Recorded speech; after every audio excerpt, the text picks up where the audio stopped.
Hello everyone, welcome back to my another new video. In this today's video, I'll show you how to join Asana when you have been invited.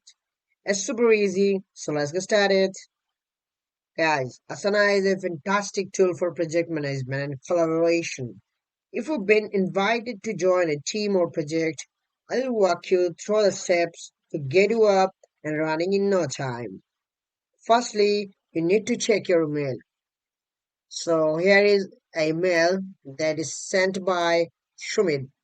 So what you will do next? Just click on it and you will see a view project.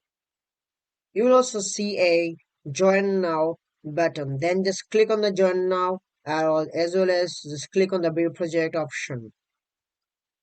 Guys, if you already have an Asana account, log in with your credentials. If not, you'll need to sign up for a new account. Don't worry, it's quick and free. Then just click on the view project.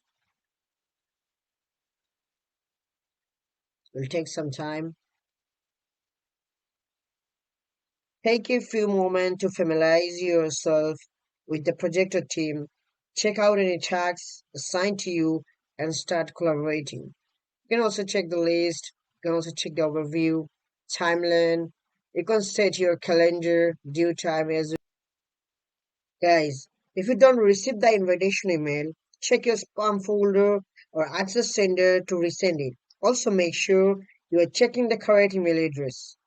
And that's it. Joining Asana when you have been invited is straightforward and quick. Now you can start managing your project efficiently. If you found this video helpful, please give it to a thumbs up and don't forget to subscribe our channel. Leave a comment below if you have any question or other topic you would like to us to cover. Thanks.